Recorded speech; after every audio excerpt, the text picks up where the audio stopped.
As we discovered in the video about the use of nuclear science in power generation, one of the main challenges we face is the safe disposal of highly radioactive spent fuel rods from nuclear reactors. That's what is really done with nuclear waste, the problems with current methods of disposal, and the science behind fuel reprocessing. Many people talk about nuclear waste, but few understand what it actually is.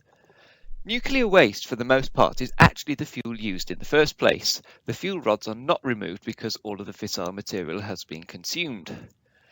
As we learned in earlier videos, during fission, new lighter atoms are produced, which we will call fission products. These build up in the reactor core and decrease the reactor's efficiency. These fission products are problematic, as although the uranium in the fuel is radioactive in itself, it is nowhere near as dangerous as many of the fission products produced. Disposing of the uranium fuel and the fission products is therefore a mammoth task, which we will learn more about in the next few minutes. Before we can do anything, the fuel rods, which are incredibly hot from fission, need to be cooled. This is done by immersing them in large tanks, almost like giant swimming pools. In the image you can see on the screen, the blue colour actually arises from a phenomenon called Cherenkov radiation. This is where beta particles from the decaying radioactive materials travel through the water and generate a bright blue glow. As you can imagine, the main issue with nuclear waste is that it is highly radioactive and remains so for thousands of years. Conventionally, the waste is vitrified in glass before being contained in dense concrete or steel prior to burying underneath dense rock. It will remain there forever or until treatment is available. This hide it and we'll deal with it later isn't a great strategy, as space is limited and there is a risk of radioelements leaching into the surrounding environment, which we most certainly don't want.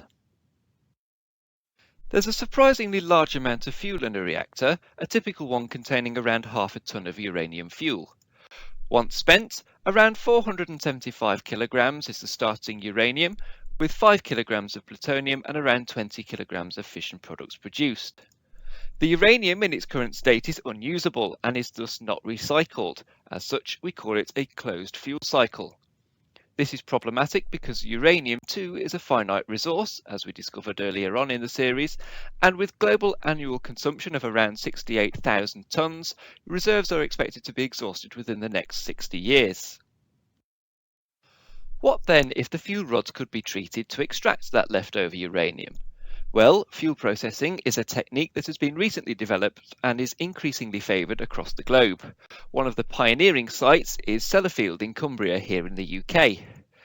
Reprocessing currently involves taking out the unused uranium and plutonium that is produced and mixing them together to create MOX, or mixed oxide fuel, which can then be used to generate power. As great as this is, the global reprocessing capacity is only around 4,000 tonnes a year, which may sound a lot, but not when you consider there's 200,000 tonnes of spent fuel sat buried in storage, even after 90,000 tonnes have been reprocessed in the last 50 years.